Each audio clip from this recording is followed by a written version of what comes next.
Hai, Assalamualaikum. Bagaimana kabarmu hari ini?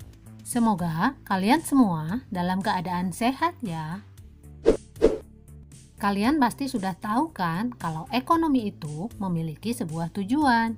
Tujuan dari usaha di bidang ekonomi ialah terciptanya kesejahteraan di masyarakat secara adil dan merata. Tapi, kalian pernah lihat tidak adanya kesenjangan atau ketimpangan pendapatan di masyarakat? Coba kalian perhatikan foto berikut ini. Foto tersebut merupakan salah satu contoh tidak meratanya pendapatan masyarakat. Tentunya, yang tinggal di apartemen itu memiliki pendapatan yang lebih dibandingkan dengan warga yang tinggal di lingkungan kumuh tersebut. Bahayanya, jika masalah ini dibiarkan, ada kemungkinan timbulnya dampak negatif seperti kriminalitas, peredaran narkoba, dan masalah sosial lainnya. Untuk mengurangi kesenjangan tersebut, ada sebuah usaha yang dilakukan pemerintah, yaitu redistribusi pendapatan. Apa sih redistribusi pendapatan itu? Nah, anak-anak, pada pertemuan kali ini kita akan membahas materi redistribusi pendapatan nasional. Setelah pembahasan materi kali ini, diharapkan kalian mampu: pertama, menjelaskan pengertian redistribusi pendapatan. Yang kedua, menyebutkan jenis-jenis redistribusi pendapatan. Dan yang ketiga, menjelaskan program pemerintah untuk redistribusi pendapatan.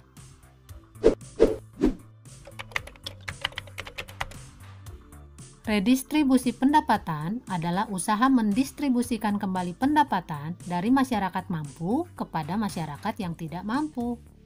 Salah satu caranya yaitu dengan melakukan pungutan pajak. Redistribusi ini merupakan suatu bentuk jaminan sosial dari negara kepada masyarakat loh, di mana jaminan sosial yang dikumpulkan dari pungutan resmi dijadikan investasi sosial yang akan menguntungkan dalam jangka waktu yang panjang.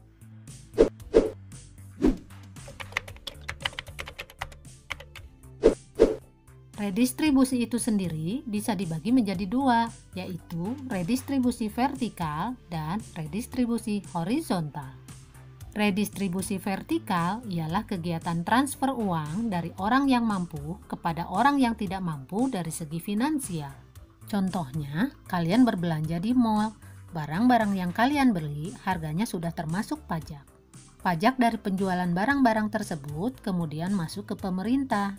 Kemudian dari pemerintah akan disalurkan dalam bentuk subsidi. Misalnya subsidi bahan bakar atau subsidi harga tiket kendaraan umum. Sementara redistribusi horizontal adalah redistribusi pendapatan antar golongan yang memiliki pendapatan sama.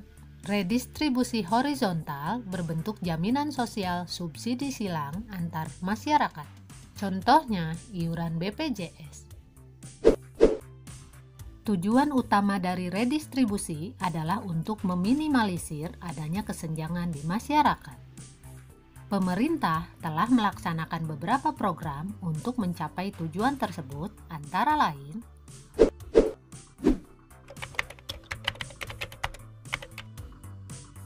program redistribusi untuk pemerataan distribusi pendapatan di Indonesia. Pertama, program pemberian jaminan akses kebutuhan dasar bagi rakyat bawah. Pemerintah berusaha untuk memenuhi kebutuhan masyarakat dengan menyediakan kebutuhan pokok, kesehatan, dan pendidikan. Contohnya, jaminan kesehatan masyarakat, perumahan bersubsidi, program perlindungan sosial, program keluarga harapan, bantuan operasional sekolah, dan beasiswa pendidikan bagi siswa yang kurang mampu. Yang kedua, program kredit lunak dan penjaminan kredit berbasis komunitas. Program kredit usaha rakyat dibuat pemerintah untuk memudahkan pengusaha mikro kecil dan menengah mendapatkan kredit dengan bunga yang rendah. Yang ketiga, pengembangan usaha mikro kecil dan menengah. UMKM yang ada di masyarakat harus dikembangkan karena bisa menyerap banyak tenaga kerja, membantu pemerataan distribusi pembangunan, dan membantu pemerataan distribusi pendapatan. Sementara yang keempat adalah kerjasama dengan pihak swasta dalam menjalankan program Corporate Social Responsibility. Kegiatan ini dilakukan untuk meningkatkan kesejahteraan masyarakat sekitar, memberikan kontribusi pada masyarakat melalui beasiswa untuk anak yang kurang mampu, dan sumbangan untuk membangun sarana dan prasarana di lingkungan sekitar. Dan yang terakhir, mewujudkan kebijakan penegakan hukum dan keadilan ekonomi.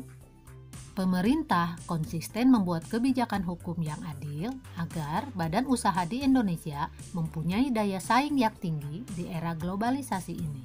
Hukum yang tidak mendiskriminasi golongan bawah merupakan kebijakan mendasar untuk menciptakan redistribusi pendapatan nasional. Pemerintah sebagai pembuat kebijakan telah mengusahakan beberapa hal terkait dengan alternatif pendistribusian pendapatan, yaitu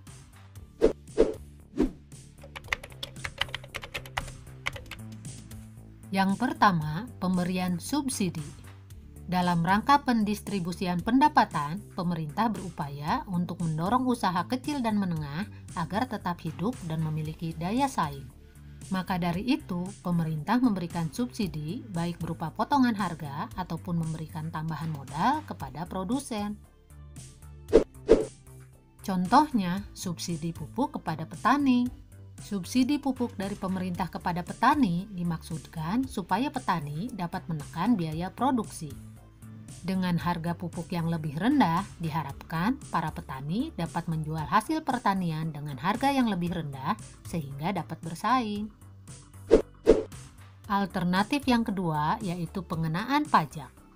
Selain pemberian subsidi, cara lain yang digunakan pemerintah untuk mendistribusikan pendapatan adalah dengan pengenaan pajak. Pajak merupakan sejumlah uang tunai yang dibayarkan oleh rakyat kepada negara yang sifatnya dapat dipaksakan berdasarkan undang-undang. Terdapat banyak jenis pajak di Indonesia, antara lain pajak penghasilan, pajak kendaraan bermotor, pajak terhadap barang mewah, dan sebagainya. Pajak merupakan sumber penerimaan terbesar negara.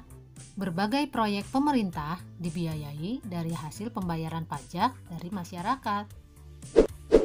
Nah, anak-anak, sekarang sudah paham kan mengapa kita harus membayar pajak? Hal itu merupakan salah satu cara agar tidak terjadi kesenjangan pendapatan di masyarakat. Nah, anak-anak, sampai di sini dulu pembahasan materi kita kali ini. Kita akan bertemu lagi pada pembahasan materi selanjutnya. Wassalamualaikum warahmatullahi wabarakatuh.